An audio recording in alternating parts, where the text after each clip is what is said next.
আসসালামু আলাইকুম ওরহমতুল্লাহ। জননী টিম প্রেজেন্টস ইউটিউব চ্যানেলের পক্ষ থেকে সবাইকে সুস্বাগতম।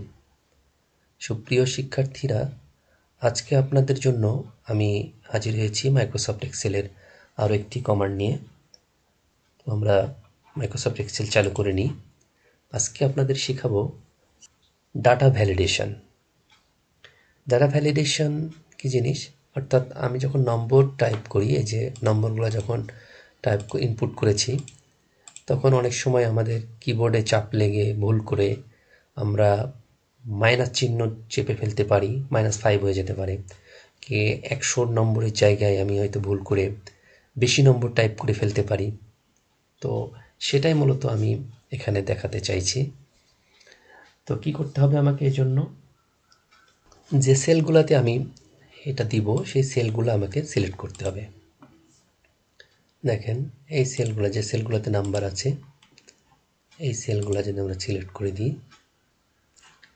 কয়টাতে তো নাম্বার দিয়েছি, 1 2 3 4 5। জি, আসেন, এটা সিলেক্ট করার পরে আমি কি করব? এটা সিলেক্ট করার পরে আমি ডাটা ট্যাব রিবনের ভিতরে যাব। এই যে ডাটা ট্যাব রিবন, এইখান থেকে আমি ডাটা টুলস, এই যে ডাটা টুলসটা খেয়াল করেন। ডাটা টুলসের ভিতর থেকে ডাটা ভ্যালিডেশন, এখানে আছে ডাটা ভ্যালিডেশন। দেখেন, দেখা পাচ্ছেন? এই যে ড্রপ ডাউনে কার্সর ধরলে দেখেন ডাটা ভ্যালিডেশন দেখাচ্ছে। ডাটা ভ্যালিডেশনে ক্লিক করুন। এখান থেকে data validation, cell allow any value, এখানে আপনি হোল নাম্বার দিয়ে দিবেন। হ্যাঁ, হোল নাম্বার দিয়ে বিটুইন ইকুয়াল টু, এখানে আপনি বিটুইন দেন, ইকুয়াল টু না দিয়ে মিনিমাম, সর্বনিম্ন নাম্বার কত? মনে করেন 0, 0-র উপরে দিবেন না। আপনি সায়েন্সের সাবজেক্টগুলোতে তো 50-এর উপরে নম্বর ইনপুট দেওয়া লাগে না, মানে যেখানে যেমন আর কি। আপনি সেল সিলেক্ট করবেন, এখানে আসবেন।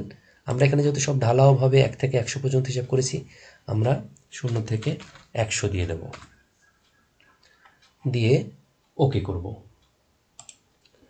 আচ্ছা, আমরা একটু দেখে আসি। অ্যালাউ ইরোড ট্যাপে আমরা কি দিয়েছি খেয়াল করে নেই আমি। ইরোড ব্লাঙ্ক, ইরোর অ্যালার্টে কি আসবে? Style, stop, warning, information. আমরা এখানে দিতে পারি যে কোনোটা। আমরা এখানে যদি আমরা স্টপ দিতে পারি, স্টপ দিয়ে এখানে টাইটেল দিয়ে দিলাম ইনভ্যালিড,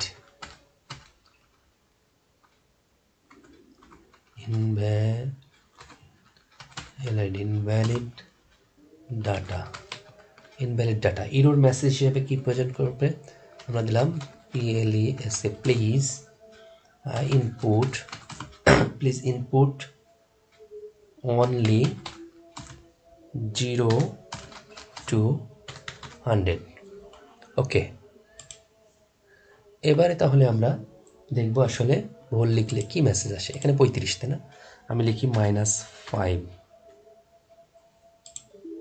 দেখেন, প্লিজ ইনপুট অনলি 0 to। আশা করি বুঝতে পেরেছেন। এই যেখানে একটা 87, আমরা মনে করি 102।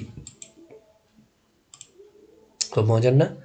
হ্যাঁ, আপনি এভাবে ডাটা ভ্যালিডেশন সেট করে দেবেন, তাহলে আপনার ভুল করেও 0-র নিচে অথবা 100-র উপরে ডাটা টাইপ করার কোনো সম্ভাবনা নেই। আপনি যে সাবজেক্টে যেমন, সেইখানে তেমনটি টাইপ করে দিবেন, তাহলে আপনার আর ওই দ্রুত ডাটা এন্ট্রি করার সময় ভুল হয়ে গেল, এই আশঙ্কা থাকবে না। আশা করি বুঝতে পেরেছেন। আমার সঙ্গেই থাকবেন। আমি আপনাদের ইনশাআল্লাহ যতটুকু জানি আপনাদের জানিয়ে দেওয়ার চেষ্টা করব। আমার চ্যানেলটি এখনও যারা সাবস্ক্রাইব করেননি, তারা দয়া করে চ্যানেলটি সাবস্ক্রাইব করে নেবেন। শুধু কাজ শেখার উদ্দেশ্যেই, শেখানোর উদ্দেশ্যেই আমি আছি, এবং আপনারা শেখার উদ্দেশ্যেই থাকবেন। আজকের মতো বিদায় নিচ্ছি। আল্লাহ হাফেজ।